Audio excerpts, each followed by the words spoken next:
बात ये है कि केरला स्टोरी और बस्तर ये दोनों में थोड़ा डिफरेंस है। केरला स्टोरी एक एक्सीडेंटली मैं कुछ इंसिडेंट्स के सामना हो गया था मेरा, और उसके बाद एज अ फिल्म मेकर मेरी एक प्रोसेस है कि मैं उसको ढूंढने लगे। तो केरला स्टोरी की इतने बड़े एक एक एक साजिश मेरे सामने एक एक करके स्लाइड शो की तरह आते गया, और उसको मैं समेट के केरला स्टोरी बनाया था। बस्तर की हिस्ट्री थोड़ा सा अलग है। जो आइडियोलॉजी ये हिंसा का बस्तर में थोप दिए हैं, वो आइडियोलॉजी जिसको आप माओवाद बोलिए, रेडिकल पीसेंट मूवमेंट बोलिए या नक्सलिज्म बोलिए, ये मेरी जो जहाँ पे मेरा जन्म स्थान है नॉर्थ बंगाल में जलपाईगुड़ी, वहाँ से जस्ट 40-42 किलोमीटर दूर है नक्सलबाड़ी करके एक जगह है जहाँ पे इस आंदोलन की 1967 में शुरुआत हुई थी। 1967 से ये मूवमेंट आज तक मतलब ऑलमोस्ट लाइक 55-56 साल जैसे ये मूवमेंट इवॉल्व होता गया पूरे देश में। नॉर्थ बंगाल से साउथ बंगाल आया, साउथ बंगाल से बिहार, फर्दर साउथ झारखंड गए, झारखंड से कालाहांडी, कोरापुट, सुंदरगढ़, बोलांगीर, मालकानगिरी उड़ीसा में, उसके बाद गढ़चिरौली, पालघर महाराष्ट्र की, और साउथ गए तो बस्तर आया, छत्तीसगढ़ की सदर्न पोर्शन आया, उसके बाद खमाम जो आज आंध्र प्रदेश में है, तेलंगाना, ऑलरेडी तेलंगाना में तेभागा मूवमेंट चल ही रहा था करीबन 150 साल से। जो जमीन की बंटवारा कैसे होगा, जमीन की जो उगाई होगी उसकी बंटवारा कैसे होगा, इसके ऊपर बहुत दिन से तेलंगाना में मूवमेंट चल ही रहा था, और वो अब तक केरल तक गए। तो ये जो लंबा जर्नी था, और ये जो एक आप अगर इंडियन मैप में देखेंगे, ये एक गलियारा जैसा है जिसको रेड कॉरिडोर बोला जाता है। तो उस समय पे मतलब इमरजेंसी की आसपास में करीबन 143 districts of the country E W E का हिस्सा था, लेफ्ट विंग एक्सट्रीमिज्म की एक कैटेगरी बनाया गया था भारत सरकार में, उसकी हिस्से में आता था।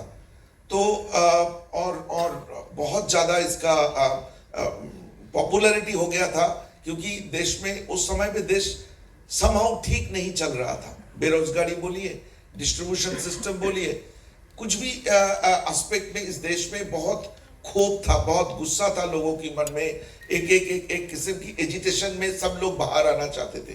तो ये मूवमेंट, ये आइडियोलॉजी उस मूवमेंट को पकड़ लिया था। लेकिन आपको ये जानना जरूरी है, यहाँ पे भी आपने देखे हैं अभी टेलर में कि 100 years of communism, 100 million dead. ये जो आइडियोलॉजी है, ये आइडियोलॉजी कभी डेमोक्रेटिक सेटअप में काम नहीं किए है। जब से ये आइडियोलॉजी दुनिया में आए, वो चाइना बोलिए, रशिया बोलिए, कंबोडिया, अल्बेनिया, कोरिया, इनको डिक्टेटरशिप की एक माहौल चाहिए। ये लोग फ्यूडलिज्म के साथ लड़ सकते हैं, एनार्किज्म के साथ लड़ सकते हैं, लेकिन एक डेमोक्रेटिक सिस्टम में कभी काम नहीं किए। हमारे देश में हर 20 किलोमीटर में कल्चर बदल जाता है, भाषा बदल जाता है, खाना बदल जाता है, लोगों की व्यवहार बदल जाता है, भगवान की पूजा करने की भगवान बदल जाते हैं। तो ऐसी एक हेटेरोजेनियस सोसाइटी में कभी ये मार्क्सिस्ट लेनिनिस्ट आइडियोलॉजी काम नहीं की। चाइना में एक होमोजेनियस सोसाइटी था, जहाँ पे ये लोग आए, वहाँ पे पावर में आए, करोड़ों लोगों को मार दिया जो लोग उनके साथ नहीं थे, और पावर कब्जे में ले लिया। सेम रशिया में हुआ, सेम कंबोडिया में हुआ, और आप अभी जीता जाता देख रहे हैं नॉर्थ कोरिया में। तो ये आइडियोलॉजी जब भारत में आए तो गरीब लोगों के लिए एक लग रहा था कि गरीब लोगों के सामने कुछ एक बात करने की एक औजार मिला, गरीब लोगों की भाषा सरकार तक पहुंचने की। लेकिन जैसे ये आइडियोलॉजी की जो एक कण में एक इश्यूज है, जो हम उस धीरे धीरे सामने आने लगे, और तब ये इनकी जो बाकी देश में जो उनका बोलबाला था, वो थोड़ा सा कम होते होते श्रिंक करते करते सेंट्रल इंडिया में, बस्तर में वो अटक गए। इसलिए कि बस्तर का दो बड़ी इंटरेस्टिंग पॉइंट है। एक तो जो बस्तर जगह है, वो चारों ओर इंद्रावती और गोदावरी नदी की कॉन्फ्लुएंस की वजह से उड़ीसा, महाराष्ट्र, आंध्रा चारों ओर से घिरा हुआ है।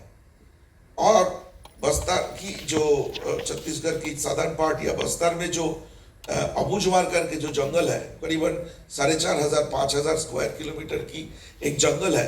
वो जंगल इतना घना है जहां पे गूगल मैप तक पहुंच नहीं सकता। तो इंडियन सिक्योरिटी फोर्सेस उसके अंदर नहीं जा सकते। उसके अंदर 3-4 हजार गांव है। वहां पे जो लोग हैं वो लोग आज भी भारत की डेमोक्रेसी के बारे में कोई आइडिया नहीं है उन लोगों की। उन लोग आज भी इन लोगों को माशिया बनते हैं जो डरा के धमका के पिछले 50 साल में उस जगह पे उन लोगों ने अपना अखाड़ा बना के रखा है। तो आपको, जैसे मैं चाइना की बात की, रशिया की बात की, आपको जान के हैरान होगा चाइना इतना बड़ा एक देश है, लेकिन आपको अगर मैं पूछूं चाइना की 4 शहर का नाम बोलिए, आप नहीं बोल पाएंगे। अमेरिका का 10 शहर का नाम बोल देंगे, क्योंकि इन लोगों की, इन आइडियोलॉजी की एक मोडास ऑपरेंडी ये है कि ये आइडियोलॉजी इतना सीक्रेसी मेंटेन करता है, ऐसे एक एनक्लेव बनाता है, एनकैप्सुलेट कर लेता है कि उनको जो सच्चाई वो बोलेंगे, जो सच्चाई वो दिखाएंगे, वो ही सच्चाई आपके पास, आप तक पहुंचेगा। आप उनके अंदर नहीं जा सकते। उस मतलब आप बिलीव करिए, मैं पिछले कई दशकों से जा रहा हूं बस्तर में, आज तक अबूझमार जंगल की ज्यादातर हिस्से तक पहुंच नहीं पाए। जगरगुंडा करके एक जगह यहाँ पे, जगरगुंडा से भी आए हुए हैं, वहां तक मैं पहुंच नहीं पाया। कोई सिक्योरिटी फोर्स नहीं पहुंच पाता है।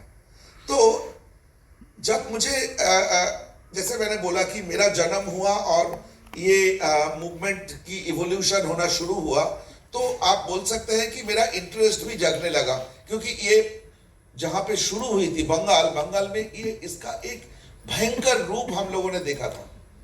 मतलब घर से बच्चे मतलब 15-16 साल के ऊपर की लड़के लड़की बाहर चले जाते थे। मतलब अपने घर में नहीं रह सकते थे। पुलिस का पर्ची पहुंच जाता था कि कल तुम्हारे बच्चों को अरेस्ट करने आएंगे। मतलब एक मैं बोलूंगा तो घंटों भर लग जाएगा कि मेरी फैमिली उसमें इन्वॉल्व था। तो मैं, इसलिए मुझे इतना बारीकी से मालूम है। तो जब मैंने डिसाइड किया कि मैंने फिल्म बनानी है मेरी जिंदगी में, तो सबसे पहले आया कि मुझे ये बस्तर का कहानी बोलना है, जो पूरे इंडिया से रिजेक्ट होके एक छोटा सा जगह जहाँ पे ऑलमोस्ट 2 मिलियन के आसपास पॉपुलेशन, जहाँ पे ज्यादातर आदिवासी वनवासी है, और गरीब किसानों को एक बंधक बना के अपने जायदाद को कब्जे में रख दिए है। क्योंकि वहां से जो तेंदुपत्ता की उनको लेवी मिलता है, उनको वहां से जो आयरन और की वो मिलता है, इससे एक बहुत बड़ा नेटवर्क को चलाने का मौका मिलता है इन लोगों की। तो ये एकदम घर की तरह इसको रोक के रखा है कि जहां पे आज तक आपने यहाँ पे एक कैरेक्टर देखा जो बंदूक लेके आग जला रहा है, लोगों को काट रहा है, हमारी जवानों को शहीद कर रहा है। वो जो कैरेक्टर, जिसको ओरिजिनल कैरेक्टर को दिमाग में रखते हुए बनाए, पिछले 25 साल से उसको पकड़ नहीं पाए इस देश की सिक्योरिटी फोर्सेस। आज भी वो लड़ाई जारी है, उसको ढूंढने की लड़ाई जारी है। अच्छी बात यह है कि पिछले 10-12 साल में बस्तर में रास्ता बनने की वो शुरू हुई। आज मुझे सुबह ये भाई साहब बोल रहे थे, रास्ता की क्या बात कर रहे हैं, बस्तर में रास्ता डमर या पानी से नहीं, जवानों की खून से बनता है। ये भाई साहब ने अभी मुझे आधा घंटा पहले बताया। तो ये सब सुनने के बाद और बस्तर की जंगलों में जाने के बाद, इतना खूबसूरत एक जंगल है जहां पे इतने बड़ी रामायण में जब दंडकारण्य की आपको मेंशन मिलेगा, इतनी रीच हिस्ट्री, इतने reach education and culture. Bastar band अगर किसी ने सुने होंगे तो आप जानेंगे कि बस्तर की म्यूजिक कितनी रीच है, बस्तर की डोकरा की जो कला है वो इतने रीच है, म्यूजिक इतना रीच है। वहां पे जो ये खतरनाक खेल चल रहा है, खून की खेल चल रहा है, तो मुझे ऐसा फिल्म मेकर लगा कि मुझे इसके ऊपर काम करना चाहिए। मुझे साथी मिल गया अमरनाथ, जो अमरनाथ इसी मूवमेंट में अपने जौवन की, अपनी यूथ की मेजर साइन इस आइडियोलॉजी के लिए दिए। वो भी खूंखार नक्सलाइट थे। बाद में उसकी परिवर्तन हुआ और उसको लगा कि बोलना चाहिए कि यहाँ पे जवानों को जब मारा जाता है तो उसको बोला जाता है हमने कुत्ते मारे हैं। तो अमरनाथ से मिले, हम लोगों ने डिसाइड किए, रिसर्च को और तेज की। वहाँ से लोकल छत्तीसगढ़ में हमारे बहुत सारे साथियाँ मिले, जो लोग भी कोशिश कर रहे थे कि पूरे देश में इसकी खबर पहुंचाया जाए कि बस्तर में आखिर हो क्या रहा है।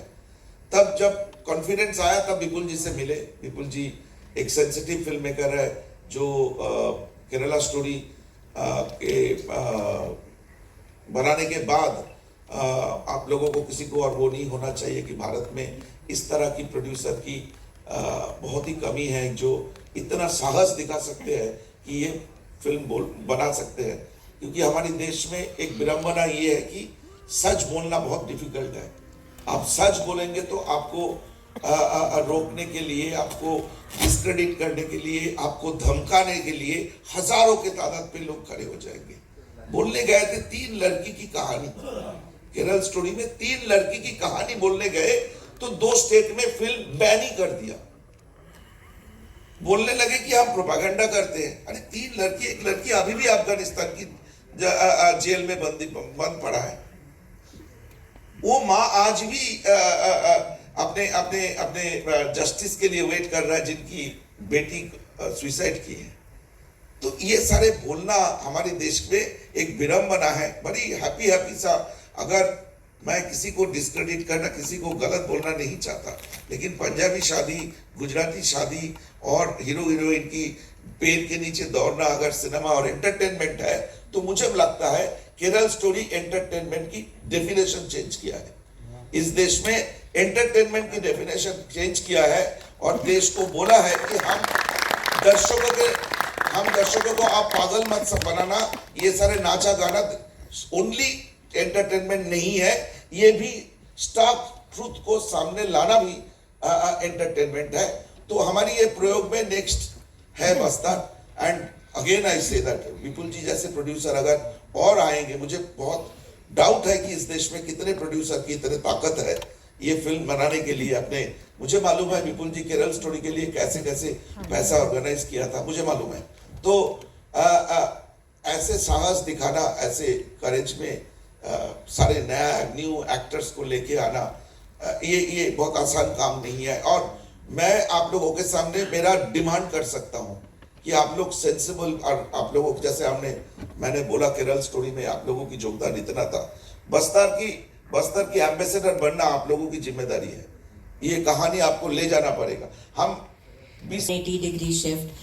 Neither am I the bar dancer I was in Sunflower. Neither am I Neerja Madhavan. Neerja Madhavan, though, is someone who is so aspirational, is someone who I think every girl who will watch this movie will feel that she would want to be her.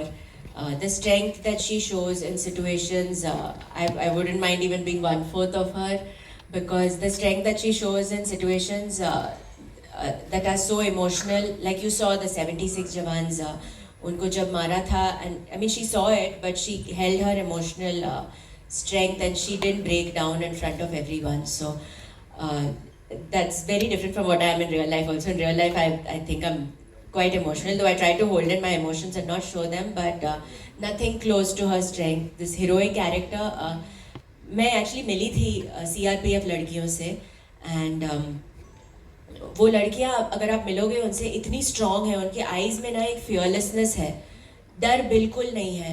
You can just see it when you look into their eyes.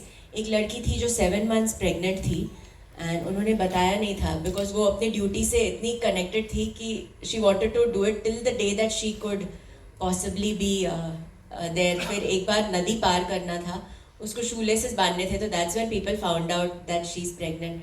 These girls go through, I mean, यहाँ पे हमारे real life में थोड़ा ups and downs होता है, and we feel my God the world has come to an end. But यहाँ पे what these girls go through is you can't even imagine. वो अपने बैग्स पे बैकपैक में कुछ 8-10 किलो का वजन होता है, और food, because you don't know कितने टाइम के लिए आप जंगल में रहने वाले हो। तो इंस्टेंट नूडल्स, बिस्किट्स, वो सब, बिकॉज जो पेड़ है वहाँ पे, वो नक्सली लोग वो पेड़ को भी पॉइजन करते हैं, ताकि अगर डेस्परेशन में कुछ बहुत भूख लगी है, 2 दिन से कुछ खाया नहीं, और कोई फ्रूट आपने लेके आप खा लिए, तो आप वो फ्रूट से मर जाओ। लीव्स के नीचे बॉम्ब्स लगे हैं कि वो एक्सप्लोड हो, ताकि आपके पैर वो उजड़ जाए। तो हर जगह से you pass through a river, आप पूरे भीग चुके हो, सपोज रेनी सीजन में है, पर आपको चुपचाप वहाँ रहना है। एक लड़की मुझे बता रही थी कि नोज रिंग और ईयररिंग्स भी नहीं पहन सकते, बिकॉज जब भी हम कैरेक्टर का लुक डिज़ाइन कर रहे थे तो वी वर सेइंग शायद एक शी सेड नहीं क्योंकि जब भी मून लाइट रहता है वहाँ पे तो वो मून लाइट उनके ईयरिंग या नोज रिंग पे रिफ्लेक्ट होगा और फिर वो नक्सली लोग कहीं पे भी छुपे हो सकते हैं और अगर उन्होंने देखा तो वो मार देंगे. तो शी सेड कोई भी ऐसे रिफ्लेक्टिव चीज़ मत रखो. तो even the watch Sudipto sir Vipul sir sir इतने डिटेल में जाएंगे तो even my watch doesn't have any reflective surface if you see. So we worked a lot on the character, but again, I can't. I mean, nothing to what these girls do in real life. I've tried as an actor. मुझे अपने देश से बहुत प्रेम है, तो जितना मैं as an actor contribute कर सकती हूँ. And ऐसी फिल्म में thank you Vipul sir, Sudipto sir for taking me in this, making me part of this, making me part of all their stories. And for me, a film, जैसे मैंने Kerala story में भी कहा था, the film is a success when the people. First is a success when the people who are जो जुड़े हुए हैं, जैसे I would wait for their reviews and I would really want to know आप लोगों को क्या लगा फिल्म देख के, have we done justice to it, and अगर वो हुआ है then I think हम लोग सफल है. But as an actor, that little contribution that I can do for my country, I feel in films like this. Thank you, sir. Very, very nice.